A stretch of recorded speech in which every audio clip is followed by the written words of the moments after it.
Hello everyone, welcome back to our channel stairs to excellence, जहां पर आपको BEd से रिलेटेड हर एक वीडियोस मिलेगी। सो गाइस, आज हम करने वाले हैं फिजिकल साइंस से रिलेटेड कुछ एमसीक्यूज जो आपको बहुत ज़्यादा हेल्प करेंगे एग्जामिनेशन में अच्छे मार्क्स स्कोर करने के लिए। ओके, सो हम सीधा शुरू करेंगे क्वेश्चन से और हम अपने क्वेश्चंस में ही हर एक कॉन्सेप्ट को क्लियर करते हुए चलेंगे। सो अगर आप इस चैनल पर न्यू हो तो सब्सक्राइब ज़रूर कर देना और वीडियो पसंद आता है तो एंड में लाइक ज़रूर कर देना। So without wasting any time, let's get started. So the first question is, what are the aims of teaching physical science at school? School में फिजिकल साइंस पढ़ाने का क्या मकसद होना चाहिए? ऑप्शंस रहे ये: to nurture the natural curiosity, aesthetic sense and creativity, to develop good character, to develop the power of observation, या फिर ऑल ऑफ द अबो। तो देखो, बच्चों के अंदर नेचुरल क्यूरियोसिटी को एक डेवलप करने के लिए या फिर नर्चर करने के लिए, एस्थेटिक सेंस मतलब जब भी वो आंसर लाए तो उनको एक जो है प्लेजर फील हो, तो वो चीज़ डेवलप करने के लिए, एंड क्रिएटिविटी उनको क्रिएटिव बनाने के लिए। Okay, second is to develop good character, अच्छे अच्छे कैरेक्टर्स और क्वालिटीज़ उनके अंदर डेवलप करने के लिए, जैसे उनके अंदर क्लीनलीनेस हैबिट आए, उनके अंदर ऑनेस्टी आए, वो साइंस को अपनी लाइफ में यूज़ कर सके, तो ये सब कैरेक्टर हम उनके अंदर डेवलप कर सके। Third is to develop the power of observation.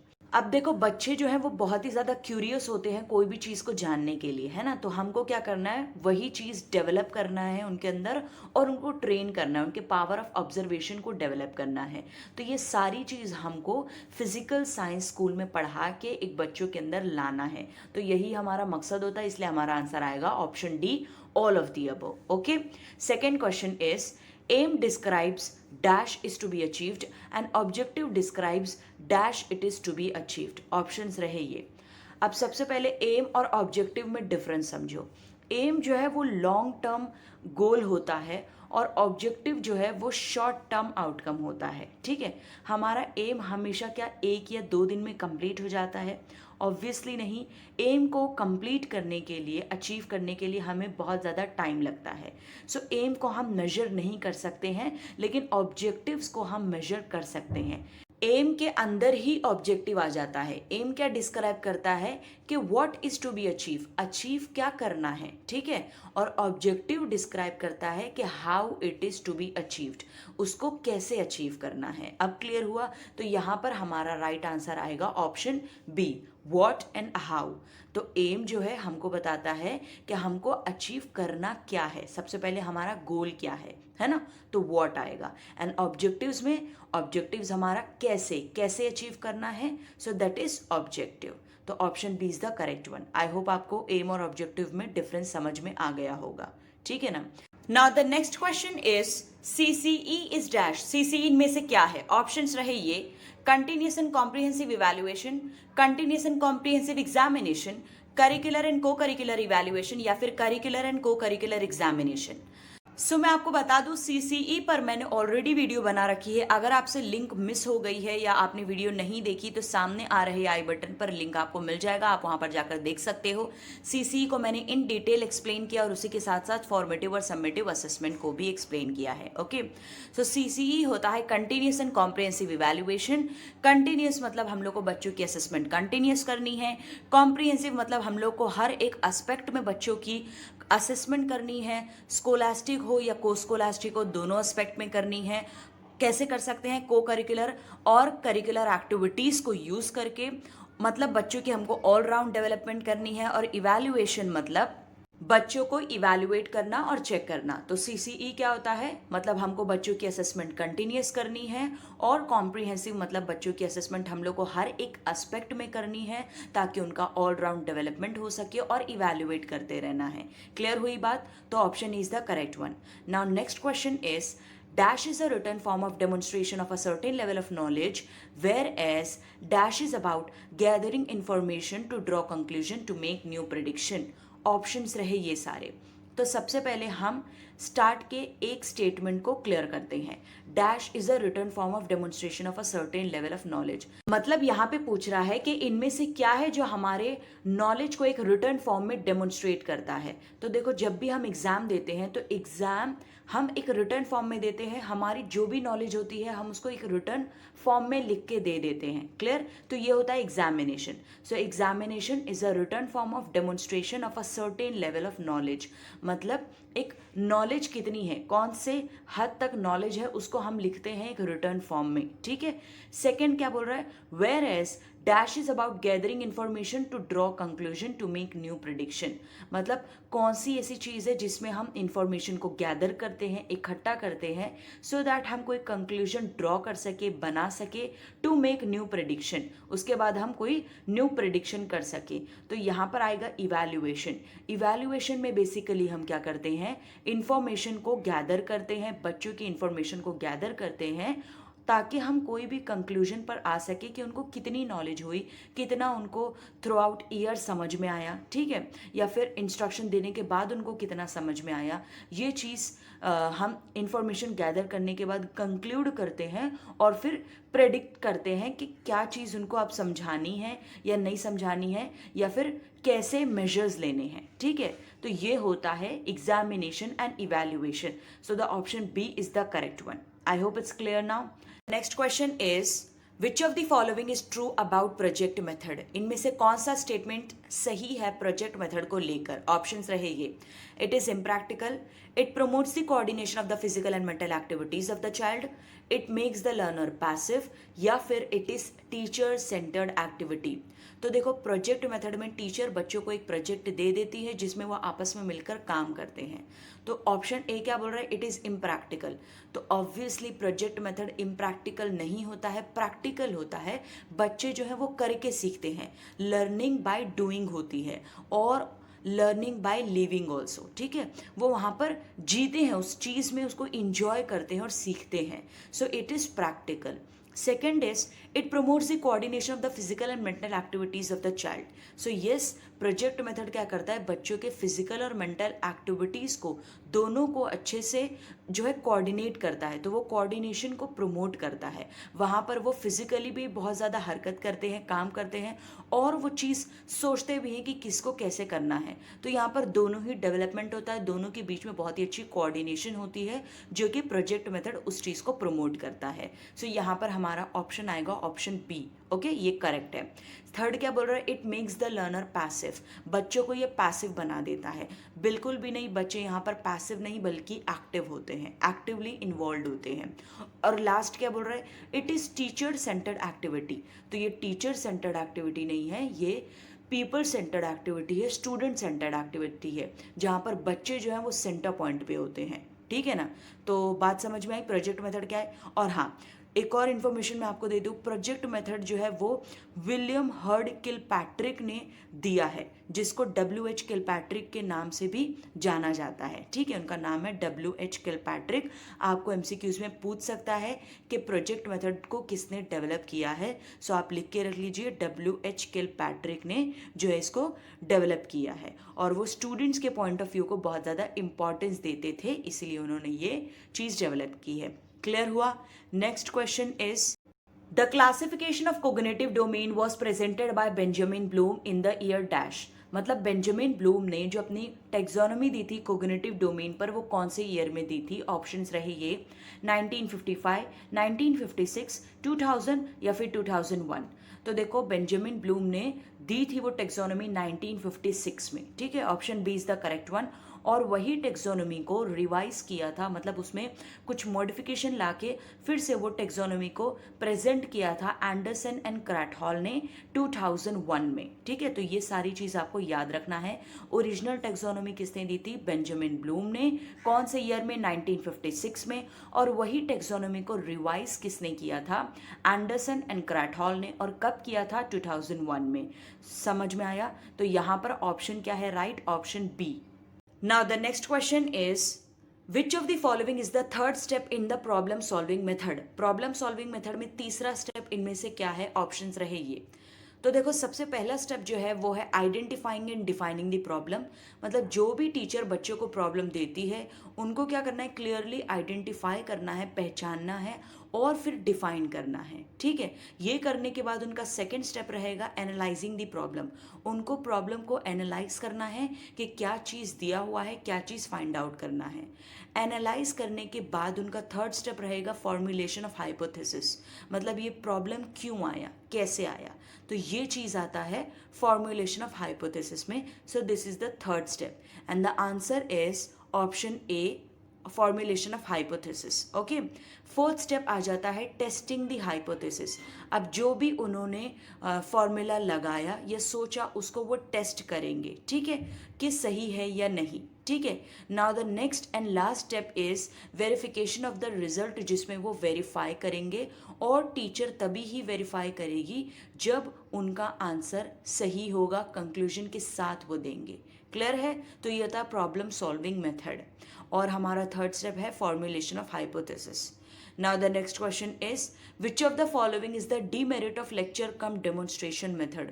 Lecture come demonstration method में से इनमें से कौन सा डीमेरिट है, मतलब डिसएडवांटेज है। ऑप्शंस रहे ये।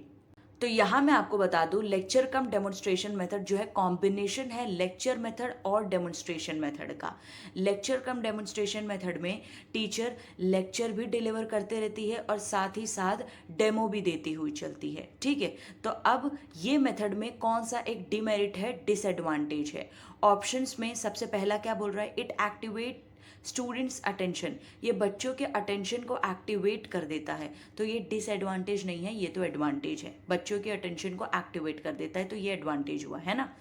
It leads the students from concrete experience to abstract concept, ये बच्चों को जो है कॉन्क्रीट एक्सपीरियंस से अब्स्ट्रैक्ट कॉन्सेप्ट की तरफ लेके जाता है।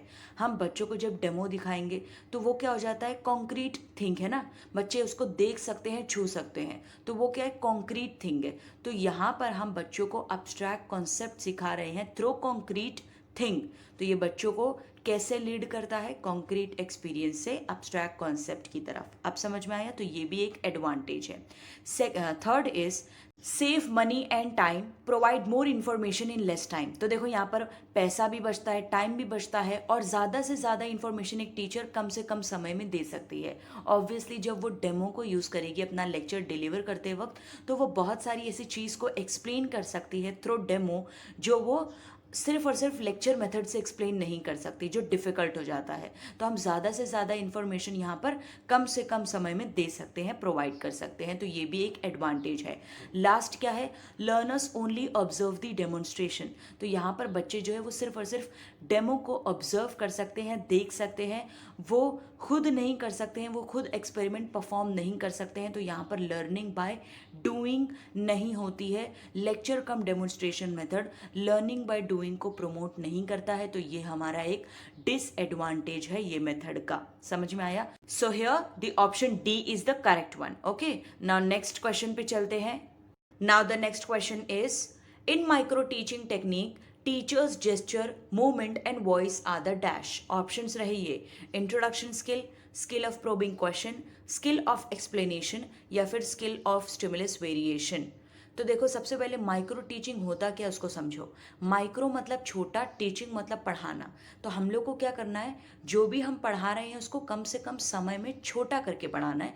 जो भी हम कॉन्सेप्ट समझा रहे हैं, समझो एक चैप्टर लेना है तो वो चैप्टर के अंदर एक टॉपिक को लेना है, बस वही को पढ़ा देना है। तो ये होता है माइक्रो टीचिंग, ठीक है। हमको बच्चों को 5 से 10 मिनट में एक ही चीज़ को, एक ही टॉपिक को एक्सप्लेन करना है। So that is micro teaching, understood. अब माइक्रो टीचिंग टेक्निक में टीचर्स के जेस्चर, मूवमेंट और वॉइस ये कौन से स्किल में आते हैं। तो सबसे पहले 6 स्किल बहुत ही इम्पॉर्टेंट है और वो 6 स्किल के बारे में आपको जानना बहुत ज़्यादा ज़रूरी है कि किसका मतलब क्या है, तो ही आप इसका आंसर कर पाओगे। तो सबसे पहले हम समझते हैं हर एक स्किल को। तो सबसे पहला जो है वो है इंट्रोडक्शन स्किल। तो देखो सबसे पहले तो इंट्रोडक्शन स्किल में आ जाता है कि हम बच्चों के सामने लेसन को कैसे इंट्रोड्यूस कर रहे हैं, उनको बताना कि why lesson is important. Intro जितना शॉर्ट रहेगा उतना अच्छा रहेगा, ठीक है। अलग अलग टेक्निक यूज़ करना चाहिए लेसन को इंट्रोड्यूस करवाने के लिए, जैसे कि आप कभी स्टोरी बता सकते हो, है ना, या फिर क्वेश्चन पूछ सकते हो, या फिर बच्चों से ही रिलेटेड उनके रियल लाइफ सिचुएशन से जुड़े कुछ क्वेश्चन यूज़ कर सकते हो अपने लेसन को इंट्रोड्यूस करवाने के लिए, या फिर आप कोई भी एक्टिविटी करवा सकते हो। तो इस तरीके से हम अपने लेसन को बहुत ही ब्यूटीफुल वे में इंट्रोड्यूस कर सकते हैं। तो इंट्रोडक्शन स्किल भी बहुत ही ज़्यादा इम्पॉर्टेंट है। लेक्चर को हमको शुरू कैसे करना है ये ज़्यादा मैटर करता है ना। सेकेंड क्या है, स्किल ऑफ प्रोबिंग क्वेश्चन, मतलब क्वेश्चन कैसे हम बच्चों से पूछेंगे, ठीक है। हमको बच्चों से 10-12 क्वेश्चन ऐसा नहीं पूछना है कि उसका कोई मतलब ही नहीं बनता है। कम क्वेश्चन पूछो लेकिन हाई क्वालिटी के क्वेश्चन हो जो बच्चों को समझ में भी आए और जिसका बच्चे आंसर भी कर पाए, ठीक है। तो वो होता है स्किल ऑफ प्रोबिंग क्वेश्चन, कैसे आप पूछते हो क्वेश्चन को, वो स्किल कैसी है, ठीक है। Third is skill of explanation, आप कैसे एक्सप्लेन कर रहे हो अपने लेक्चर को, अपने जो है एक्सप्लेन कैसे कर रहे हो अपनी चीज़ों को। एक्सप्लेनेशन बहुत ही ज़्यादा इंपॉर्टेंट है, सिंपल लैंग्वेज में एक्सप्लेन करो, सीक्वेंस सही हो, बच्चों के एज, एक्सपीरियंस और उनकी मेंटल लेवल के हिसाब से हो, ठीक है। तो ये ज़्यादा मैटर करता है एक्सप्लेनेशन में। नाउ नेक्स्ट क्या है, स्किल ऑफ स्टिमुलस वेरिएशन, मतलब बच्चों के सामने तुम्हारा एक टीचर का मूवमेंट कैसा है, जेस्चर्स कैसा है, कैसे टीचर खड़ी है, ठीक है, टीचर बैठ रही है तो कैसे बैठती है या बैठता है, वॉइस कैसी है, ठीक है, और बच्चों के सामने बच्चों के साथ आई कांटेक्ट कैसा है, फेशियल एक्सप्रेशन टीचर कैसे देती है, कब पॉज लेती है ना, कब रुकती है टीचर, पोस्चर कैसा है, उसका टोन ऑफ वॉइस कैसा कैसा है, बहुत ही ज़्यादा चिल्ला के बोलती है या बहुत ही ज़्यादा स्लो बोलती है। तो ऐसा सब नहीं करना है ना। बच्चों के सामने ये सब चीज़ बहुत ही मैटर करती हैं क्योंकि वो अपने टीचर को रोल मॉडल समझते हैं, तो उनके सामने खुद को सही से प्रेजेंट करना, so that is skill of stimulus variation. तो ये सारी चीज़ किस में आ जाती है, पोस्चर, जेस्चर, अपने आई कांटेक्ट, मतलब बच्चे जब क्वेश्चन पूछ रहे हैं तो कैसा टीचर एक्सप्रेस करती है अपने आप को, अपने फेशियल एक्सप्रेशन को, है ना। बच्चे जब आंसर देते हैं तो उसका कैसा एक्सप्रेशन है, ये सब छोटी छोटी चीज़ बहुत ही मैटर करती है जो आ जाती है स्टिमुलस वेरिएशन में। क्लियर हुआ। नेक्स्ट क्या है, skill of black board writing. देखो, ब्लैक बोर्ड पे लिखना भी, उसको यूज़ करना भी एक कला है, एक स्किल है।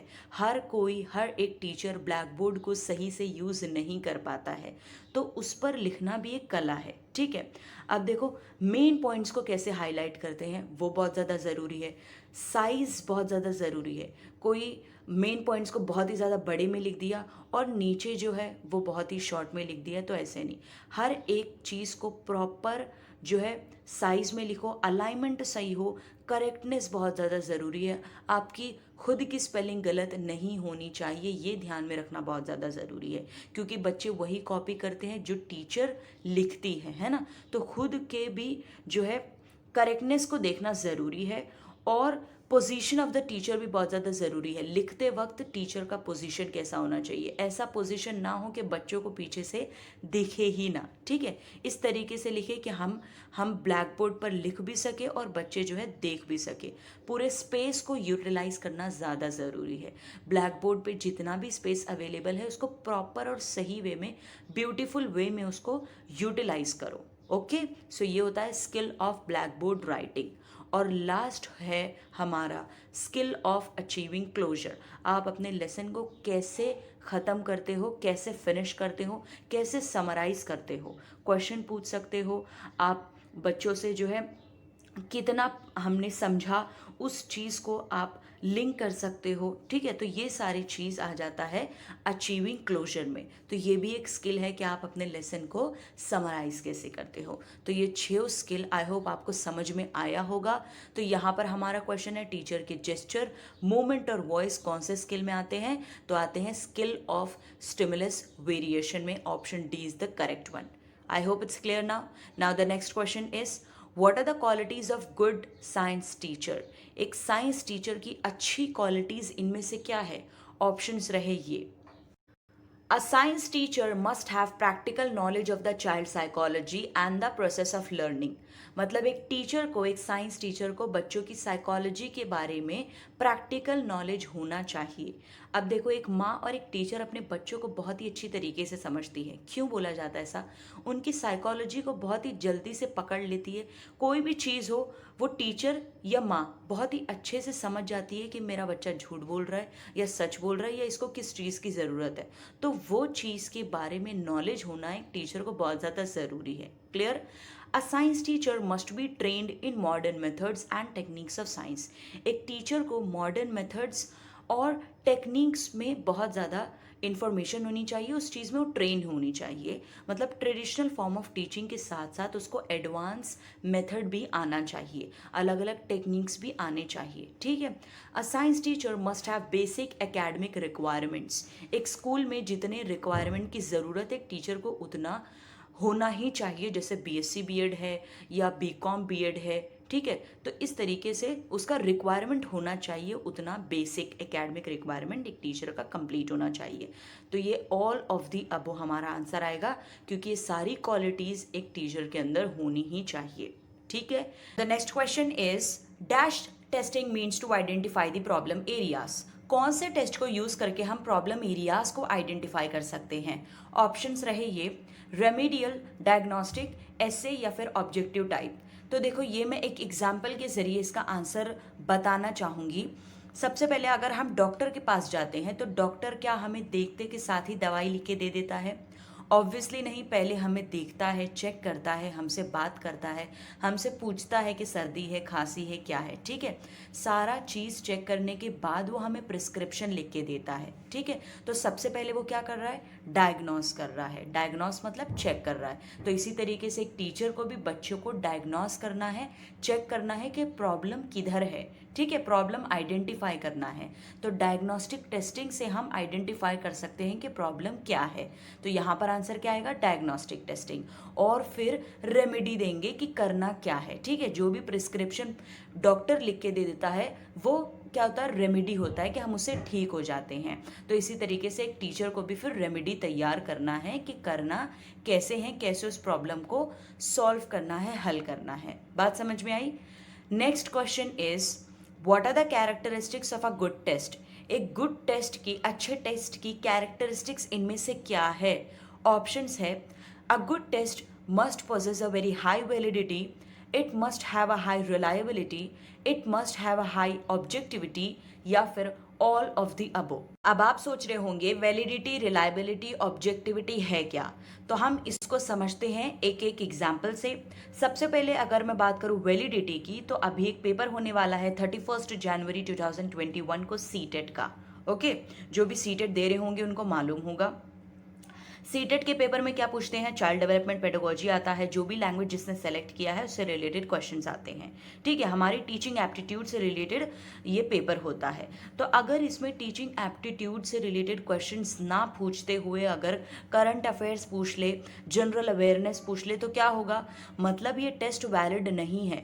ये टेस्ट जिसके लिए बनाया गया है उस तरीके का क्वेश्चंस नहीं आ रहा है। तो एक टेस्ट वैलिड कब होगा? जब उसके अंदर सेम क्वेश्चन होगा जिसके लिए वो बनाया गया है, ठीक है। Second is what? It must have a high reliability. Reliability क्या होता है? मतलब टेस्ट के रिजल्ट कंसिस्टेंट होने चाहिए। फॉर एग्जांपल अगर मैंने एक बच्चे का आज टेस्ट ली, उसके मार्क्स आए 42, 50 में से 42 उसने स्कोर किया। अब अगर कल मैं टेस्ट लेती हूँ, सेम टेस्ट लिया, सेम क्वेश्चन है, लेकिन उसके मार्क्स आ जाते हैं 15 आ जाते हैं, इसका मतलब टेस्ट रिलायबल नहीं है, ठीक है। क्योंकि टेस्ट रिलायबल तभी होता है कि अगर हम उसको कितनी भी बार ले उसके रिजल्ट सेम आए, ठीक है ना। तो ये होता है रिलायबिलिटी। क्लियर? अगर फॉर एग्जाम्पल मैंने बच्चों के टेस्ट आज लिए तो उसके आई 42, कल अगर मैंने ली तो उसके आई 41, तो ये थोड़ा बहुत फ्लक्चुएशन चलता है, लेकिन बहुत ज़्यादा मार्क्स में फ्लक्चुएशन नहीं चलेगा। इसका मतलब वो रिलायबल नहीं है। Understood? Third is what? It must have a high objectivity. High objectivity होना चाहिए। फॉर एग्जाम्पल अगर मैंने आज एक बच्चे का टेस्ट ली, उसके मार्क्स आए 100 में से 75, मतलब 75 उसने स्कोर किया, ठीक है। अब सेम टेस्ट अगर कोई और टीचर उसके चेक करती है, सेम पेपर कोई और टीचर ने चेक की, उसको 75 देने के बजाय उसको मिल गए 95, ठीक है। तो इसका मतलब क्या हुआ? ऑब्जेक्टिविटी बहुत ही कम है टेस्ट की। आपने देखा होगा, इसीलिए जब कॉम्पिटिटिव एग्जाम्स होते हैं तो MCQ बेस्ड ही होते हैं, क्योंकि चाहे वो एक टीचर चेक करे एक बच्चे का पेपर, चाहे 10 टीचर चेक करे, आंसर अगर सी है तो सी ही रहेगा, ठीक है ना। और अगर सब्जेक्टिविटी पेपर में, मतलब जिस तरीके से हम जिसमें अपने ओपिनियन लिखते हैं, जिसमें क्वेश्चन पूछ लेता है और हमें आंसर लिखना होता है पूरा, स्टोरी फॉर्मेट में आप बोल सकते हो, वो सब्जेक्टिविटी पेपर होता है। उसमें टीचर के अपने बायसनेस भी काम आते हैं, टीचर के अपने पॉइंट ऑफ व्यू भी रहते हैं। तो 1 से 2 टीचर अगर चेक करेगी तो मार्क्स थोड़े डिफर करते हैं। लेकिन ऑब्जेक्टिविटी पेपर में, मतलब MCQ बेस्ड पेपर में ज़रा भी ऑब्जेक्टिविटी लो नहीं होती है, क्योंकि एक टीचर चेक करे या 10 टीचर चेक करे, आंसर अगर B है, A है, तो वही रहने वाला है, बदलता नहीं है। Clear? Are you getting my points, what I am trying to say? Okay, so यहाँ पर क्या पूछा था हमसे, गुड टेस्ट क्या है, उसके कैरेक्टरिस्टिक क्या है, तो ये सारे ही कैरेक्टरिस्टिक्स होना चाहिए एक अच्छे टेस्ट के, इसलिए हमारा आंसर क्या आएगा, option D, all of the above. Okay, now the next question is which of the following is the third step in the construction of an achievement test. जब अचीवमेंट टेस्ट को construct किया जाता है, बनाया जाता है, तो इनमें से कौन सा थर्ड स्टेप होता है? Planning of the test, preparation of a design, preparation of the blueprint, या फिर राइटिंग ऑफ आइटम्स। तो देखो, सबसे पहले अचीवमेंट टेस्ट समझो होता क्या है, फिर उसके स्टेप्स की तरफ हम बढ़ते हैं। अचीवमेंट टेस्ट बहुत ही इंपॉर्टेंट टूल होता है, जिसमें हम एक टीचर की इंस्ट्रक्शनल प्रोग्रेस को भी मेजर कर सकते हैं और साथ ही साथ बच्चों की प्रोग्रेस को भी मेजर कर सकते हैं कि एक पर्टिकुलर सब्जेक्ट में बच्चों की क्या प्रोग्रेस हो रही है। ठीक है, तो दोनों चीज़ मेजर कर सकते हैं अचीवमेंट टेस्ट में। अब स्टेप की अगर मैं बात करूँ तो टोटल इसमें स्टेप होते हैं 6। सबसे पहला स्टेप है प्लानिंग ऑफ टेस्ट। अब कोई भी टेस्ट की प्लानिंग करना ज़रूरी है। प्लानिंग में आ जाता है कि उसके ऑब्जेक्टिव क्या है, हमारा टेस्ट लेने का मकसद क्या है, क्या ऑब्जेक्टिव है उसका, और वो टेस्ट का मार्क्स कितना हमको देना है, मैक्सिमम मार्क्स कितना देना है, और टाइम कितना होना चाहिए। ठीक है, तो ये सब आ जाता है प्लानिंग ऑफ टेस्ट में। Second is preparation of a design for a test. उसके डिज़ाइन को प्रिपेयर करना। अब इसमें बहुत सारे इंपॉर्टेंट फैक्टर्स आ जाते हैं, जैसे कि ऑब्जेक्टिव को कितना वेटेज देना है, कंटेंट को, या फिर उसके टॉपिक्स और सब टॉपिक को कितना वेटेज देना है, फॉर्म ऑफ क्वेश्चंस को कितने वेटेज देना है, कि ऑब्जेक्टिव टाइप के क्वेश्चन कितने रहेंगे, ऐसे कितने रहेगा, शॉर्ट आंसर कितना रहेगा, तो ये सारे को कितना वेटेज देना है। डिफ़िकल्टी लेवल को वेटेज देना, मतलब इजी क्वेश्चन कितना रहेगा, एवरेज क्वेश्चन कितना रहेगा, डिफ़िकल्ट क्वेश्चन कितना रहेगा। तो इस तरीके से हमको वेटेज जो है सेलेक्ट करना होता है और उसके लिए हमको प्रिपरेशन करनी होती है। Third step is preparation of a blueprint. Blueprint क्या है? एक 3D चार्ट होता है जिसमें हम अपने ऑब्जेक्टिव को लिखते हैं, कंटेंट को लिखते हैं और फॉर्म ऑफ क्वेश्चन को लिखते हैं। तो ये सारी चीज़ हम अपने ब्लूप्रिंट में लिखते हैं और उसको प्रिपेयर करते हैं। Fourth step is writing of items. अब जो भी पेपर सेटर है उसको चीज़ें लिखते हुए, ये सब चीज़ें लिखते हुए ध्यान रखना चाहिए कि वो ब्लूप्रिंट के अकॉर्डिंगली ही लिखे, पेपर सेट करे और डिफ़िकल्टी लेवल को ज़रूर कंसिडर करे। और जितने भी क्वेश्चन वो लिख रहा है वो टाइम जितना अलॉट है, क्या बच्चा उसमें आंसर कर पाएगा, ये चीज़ भी ध्यान में रखना है। और हमको सिंपल से डिफ़िकल्ट की तरफ जो है क्वेश्चंस को अरेंज करना है। जैसे आपने पेपर देखा होगा, सबसे पहले पेपर में क्या आता है, फिलअप्स आता है, फिल इन द ब्लैंक्स, फिर सेकंड मैच द फॉलोइंग, फिर अगर ट्रू और फॉल्स है तो वो, ठीक है, फिर उसके बाद में ऑड मैन आउट, फिर उसके बाद में गिव रीज़न, फिर आ जाता है डायग्राम अगर कुछ बच्चों को ड्रॉ करना है तो वो, फिर उसके बाद में लास्ट में आ जाता है 6 to 7 सेंटेंसेस में जो उनको आंसर करना होता है वो। तो इस तरीके से सिंपल से कॉम्प्लेक्स की तरफ और इजी से डिफ़िकल्ट लेवल की तरफ हमको क्वेश्चंस को अरेंज करना है। ये आ जाता है राइटिंग ऑफ आइटम्स में। फिफ्थ स्टेप है प्रिपरेशन ऑफ अ स्कोरिंग की एंड मार्किंग स्कीम। हमको स्कोरिंग की और मार्किंग स्कीम भी प्रिपेयर करना होता है कि कौन से बच्चा कौन सा स्टेटमेंट लिखेगा तो हमको कितना पॉइंट देना है, कितना मार्क्स देना है, कितना क्रेडिट देना है। ठीक है, तो इस तरीके से हर एक टीचर को ये भी डिसाइड करना है, ये भी चीज़ प्रिपेयर करनी होती है कि वो मार्किंग स्कीम कैसे देगी, बच्चा क्या चीज़ ऐसा लिखेगा कि वो उस पर उसको मार्क्स देगी। आपने देखा है जब हम छोटे थे तो, या फिर हम अभी भी करते होते हैं ऐसा कि हम लिख के आ जाते हैं पेपर में, 10 मार्क का क्वेश्चन है तो 2 पेज लिख के आ जाते हैं और 2 पेज में हमको 2 मार्क्स भी नहीं मिलता है। कभी कभी ऐसा हो जाता है। क्यों? क्योंकि टीचर के अकॉर्डिंगली हमने वो चीज़ नहीं लिखी है, वो स्टेटमेंट नहीं लिखा है, वो पॉइंट नहीं लिखा है जिसमें उसको क्रेडिट देना था, इसलिए हमको मार्क्स नहीं मिलता है। ठीक है ना। तो इसीलिए टीचर को वो चीज़ भी डिसाइड करना है कि बच्चा ऐसा क्या स्टेटमेंट लिखेगा जिसको हमको मार्क्स वहाँ पर देना है। तो वो होता है प्रिपरेशन ऑफ स्कोरिंग की and marking scheme. Last step है preparation of question wise analysis. यहाँ पर टीचर अपने क्वेश्चन पेपर और अपने ब्लूप्रिंट को कंपेयर करती है, टैली करती है, ये देखने के लिए कि टेस्ट जो भी हुआ उसका स्ट्रेंथ क्या था, उसके वीकनेस क्या थे और कितना वैलिड था टेस्ट। ठीक है, तो यही हुआ preparation of question wise analysis. हर एक क्वेश्चन को एनालाइज करती है टीचर। ठीक है, तो यहाँ पर हमने सारे स्टेप को समझ लिया है। अब हमसे पूछा है थर्ड स्टेप क्या है अचीवमेंट टेस्ट का, तो हमारा थर्ड स्टेप था preparation of the blueprint. Okay, आपको सारे स्टेप्स याद रखने हैं, कोई भी स्टेप्स आपसे पूछ सकता है एग्जाम में। Next question is which of the following is micro teaching, इनमें से कौन सा माइक्रो टीचिंग है। सबसे पहला क्या है, consist of small group of 5 to 10 students. Small group होता है जिसमें 5 से 10 स्टूडेंट्स होते हैं। Second is the teacher practice several skills at a time.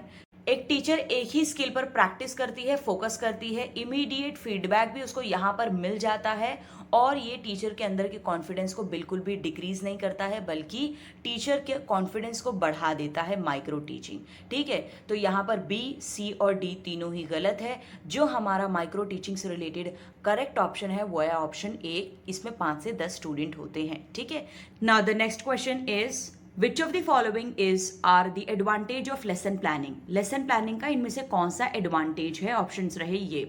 It makes teachers work well organized and systematic, it prompts confidence and self reliance in teacher, it helps the teacher to plan teaching aids to be used in the class, या फिर all of the above.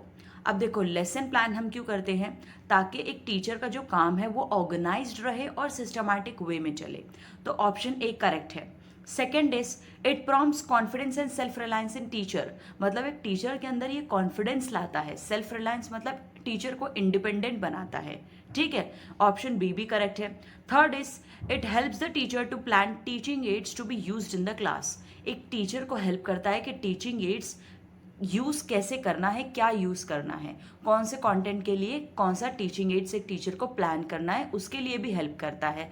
तो हमको lesson planning का सारा ही advantage मिलता है। So option A, B, सी तीनों correct है, इसलिए आंसर आएगा option D, all of the above. Okay, next question is which of the following is a teaching add. इनमें से कौन सा टीचिंग एड है, ऑप्शंस रहे ये। Working model of electric bulb, tape recorder, 16 mm of film projector, या फिर all of the above. अब देखो, टीचिंग एड क्या होता है, जो हमको मदद करता है हमारे जो कंटेंट है उसको सही तरीके से एक्सप्लेन करने के लिए। अगर हम अब्स्ट्रैक्ट कॉन्सेप्ट को पढ़ाना चाहते हैं बहुत ही अच्छे तरीके से, तो हम इसलिए टीचिंग एड यूज़ करते हैं ताकि बच्चों को समझ में भी आए और हमारी टीचिंग भी बहुत ही आसान हो जाए, इसलिए हम टीचिंग एड यूज़ करते हैं, राइट। अब देखो, टीचिंग एड जो है वो ऑडियो भी हो सकता है, विजुअल भी हो सकता है और ऑडियो और विजुअल एड्स भी हो सकता है। ऑडियो मतलब बच्चा सिर्फ वो टीचिंग एड को सुन सकता है, जैसे कि टेप रिकॉर्डर। अगर विजुअल एड की बात करूं तो बच्चा सिर्फ वो एड को देख सकता है, जैसे कि पावर पॉइंट प्रेजेंटेशन पे हम कुछ दिखा रहे हैं तो वो, जैसे कि फिल्म प्रोजेक्टर। और ऑडियो विजुअल एड मतलब बच्चा उसको सुन भी सकता है और देख भी सकता है। ठीक है, तो अब यहाँ पर हमारे पास ऑप्शंस है, हमको बताना है टीचिंग एड कौन सा है। Working model of electric bulb, इसको बच्चा देख सकता है तो ये टीचिंग एड है। टेप रिकॉर्डर, इसको बच्चा सुन सकता है तो ये भी टीचिंग एड है। 16 mm ऑफ फिल्म प्रोजेक्टर, तो बच्चा इसको भी देख सकता है, ये भी टीचिंग एड है। ऑल ऑफ दी अबव, हमारा सारा ही टीचिंग एड है, इसलिए हमारा आंसर आएगा option D. Understood. Now the next question is what are the advantages of physical science laboratory work. Physical science lab work का क्या क्या एडवांटेज है, ऑप्शंस रहे ये। In doing lab work, the people get a chance for physical and intellectual development and they are learning by doing. बच्चों को lab में जब वो काम करते हैं तो वहाँ पर उनको चांस मिलता है कि उनका फिजिकल डेवलपमेंट भी हो और इंटेलेक्चुअल डेवलपमेंट भी हो।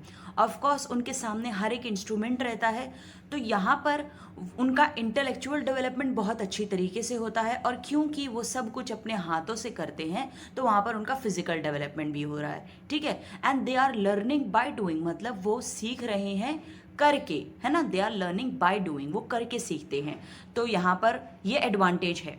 Second is labs equipment and supplies make teaching and learning easy for both the teachers as well as for the students. जो भी लैब में इक्विपमेंट्स होते हैं, जो भी सप्लाईज होते हैं, जो भी अपैरेटस होते हैं, उनसे टीचिंग और लर्निंग दोनों ही इजी हो जाती है। अब अगर बच्चे को बताना पड़ेगा हमें कोई इंस्ट्रूमेंट के बारे में, तो हम अगर ओरली बताते हैं तो बच्चे को उतनी अच्छे से नहीं समझ में आएगा। अगर हम उसको लेकिन लैब में लेके जाके उसके सामने वो इंस्ट्रूमेंट रख दे तो उसको बहुत अच्छे से समझ में आएगा और उसको लाइफ लॉन्ग वो याद रहेगा, या फिर उसको बहुत ही लॉन्ग टर्म के लिए उसको वो चीज़ दिमाग में रहेगी। इसीलिए यहाँ पे टीचिंग और लर्निंग दोनों आसान बन जाती है। बात समझ में आ रही है? थर्ड क्या है? To develop curiosity in the mind of young children. छोटे बच्चों के अंदर, छोटे बच्चों के दिमाग के अंदर क्यूरियोसिटी को डेवलप करने के लिए। ऑब्वियसली वो ये सब चीज़ देखते हैं तो कितने ज़्यादा क्यूरियस हो जाते हैं, तो ये चीज़ को भी डेवलप कर सकते हैं हम लोग लैब वर्क के जरिए। तो ये सारे ही एडवांटेजेस, देयरफॉर हमारा आंसर आएगा option D, all of the above. Okay, next question is Which of the following thing a teacher should kept in mind while framing MCQ test? अगर एक teacher multiple choice question test frame कर रही है तो इनमें से उसको किस बातों का ख्याल रखना चाहिए? ऑप्शंस रहे ये: ओवरलैपिंग ऑल्टरनेटिव्स व्हेन वन और more options is a subset of another, avoid double negative, ensure accuracy in grammar and sentence construction, या फिर ऑल ऑफ द अबव। अब हम एक एक करके ऑप्शंस को समझेंगे। ओवरलैपिंग ऑल्टरनेटिव्स व्हेन वन और more options is a subset of another. हमें ऐसे ऑप्शंस नहीं रखने हैं, ऐसे ऑल्टरनेटिव्स नहीं रखने हैं जो ओवरलैप करे, मतलब दोनों का मतलब, दोनों ऑप्शंस का मतलब सेम ही हो, तो ऐसे ऑल्टरनेटिव्स हमें सेलेक्ट नहीं करने हैं। सेकेंड क्या बोल रहा है? Avoid double negative. हमें डबल नेगेटिव को अवॉइड करना है। हमें ऐसा नहीं करना है कि हमने स्टेम में भी नॉट का यूज किया और डिस्ट्रैक्टर में भी नॉट का यूज कर लिया है, तो हमें ऐसा नहीं करना है। अब आप सोच रहे होंगे ये स्टेम और डिस्ट्रैक्टर क्या है, तो चलो कुछ एक्स्ट्रा इन्फॉर्मेशन भी यहाँ से मिल जाएगी। स्टेम बोलते हैं, ये जो सेंटेंस लिखा हुआ है ना, which of the following thing a teacher should kept in mind while framing MCQ test, इसको बोलते हैं स्टेम। हमारा जो प्रॉब्लम होता है उसको स्टेम बोलते हैं। क्लियर? अब जो ABCD ये जो है उसको बोलते हैं ऑप्शंस। ओके, इसमें जो राइट आंसर रहेगा वो हमारा रहेगा की, और बाकी जो है, बाकी जो 3 ऑप्शन रहेगा उसको बोलते हैं डिस्ट्रैक्टर। डिस्ट्रैक्टर मतलब हमको सही आंसर से डिस्ट्रैक्ट करता है, दैट्स वाई इसको डिस्ट्रैक्टर बोलते हैं। क्लियर हुआ? किसको बोलते हैं? स्टेम, डिस्ट्रैक्टर, की और ऑप्शन। ठीक है ना? तो हमें क्या करना है? डबल नेगेटिव को अवॉइड करना है। कहाँ करना है अवॉइड? स्टेम में, मतलब हमारे क्वेश्चन में और हमारे ऑप्शंस में। बात समझ में आ रही है? तो ऐसा नहीं करना है कि हमने नॉट इसमें भी डाल दिया और इसमें भी डाल दिया। एक ही डालो अगर डालना है तो, वरना मत डालो। Third is ensure accuracy in grammar and sentence construction. Grammar में बिल्कुल भी गलती नहीं होनी चाहिए, एक्यूरेट होनी चाहिए, और सेंटेंस भी करेक्टली जो है कंस्ट्रक्ट होनी चाहिए। तो ये तीनों ही बातों का ख्याल रखना चाहिए एमसीक्यू को फ्रेम करते वक्त, इसलिए हमारा आंसर आएगा option D, all of the above. Now the next question is quizzes are dash way of assessment while annual exam are dash way of assessment. Options रहे ये। अब क्विज जो है, अगर हम क्विज को यूज कर रहे हैं असेसमेंट के लिए तो ये कौन सा असेसमेंट होगा, और अगर हम एनुअल एग्जाम का यूज कर रहे हैं तो ये कौन सा वे ऑफ असेसमेंट होगा। तो देखो यहाँ पर formative summative, summative formative, formative diagnostic और डायग्नोस्टिक समेटिव दिया है। फॉर्मेटिव किसको बोलते हैं? जो हम ड्यूरिंग इंस्ट्रक्शन करते हैं, मतलब बच्चों की लर्निंग को इंस्ट्रक्शन के बीच में ही हम देखते हैं कि वो कैसा समझ रहे हैं। हम अगर समझा रहे हैं जो भी, तो उनको समझ में आ रहा है या नहीं, तो हम बहुत सारी चीज़ यूज़ कर सकते हैं बच्चों की लर्निंग को असेस करने के लिए। ठीक है ना? तो क्विज अगर हम करते हैं, क्विज करा रहे हैं, गेम्स करा रहे हैं, तो ये सब चीज़ करके हम बच्चों की लर्निंग को वहाँ पर चेक कर सकते हैं इंस्ट्रक्शन देते टाइम ही। तो इसको बोलते हैं formative assessment. So quizzes are formative way of assessment. Annual exam हम कब लेते हैं? जब हमारा पूरा एंड ऑफ द ईयर होता है, तब हम देखते हैं कि थ्रू आउट ईयर बच्चों की लर्निंग कितनी हुई, कितना उसने समझा, जाना है ना। तो इसको बोलते हैं समेटिव असेसमेंट, जो कि एंड ऑफ द ईयर होता है। तो फर्स्ट आएगा हमारा फॉर्मेटिव एंड सेकेंड आएगा summative. So the answer is option A. Understood? Now the next and last question of today's session is selection of appropriate teaching strategies for the sub-unit according to the instruction. Which step of pedagogical analysis is this? pedagogical analysis का ये कौन सा step है जिसमें हम teaching strategies को select करते हैं for the sub unit according to the instruction, अपने इंस्ट्रक्शन के हिसाब से। तो ये पेडागोजिकल एनालिसिस का कौन सा स्टेप है? ऑप्शंस रहे ये: स्टेप 2, स्टेप 3, स्टेप 4 या फिर स्टेप 5। तो इसका आंसर आएगा स्टेप 5। और इसको जानने के लिए कि ये स्टेप 5 इसका आंसर क्यों आया, इसके लिए आप जो आई बटन पर वीडियो आ रही है उसको ज़रूर देखना। पेडागोजिकल एनालिसिस का आपका सारा कॉन्सेप्ट आपको क्लियर हो जाएगा इन डिटेल, ओके। और आपको वहाँ पर एमसीक्यूज भी एक्स्ट्रा मिल जाएंगे। तो यहाँ पर आज का सेशन हमारा गाइस आज का ख़त्म होता है। और अगर आपको कोई भी डाउट हो तो कमेंट सेक्शन में ज़रूर पूछना, और वीडियो कैसा लगा ये भी बताना। और लाइक सब्सक्राइब तो आपने कर दिया होगा, शेयर ज़रूर कर देना। और हाँ, all the best for your exam. मिलते हैं अगले वीडियो में, तब तक के लिए bye, take care of yourself and thanks a lot for watching guys.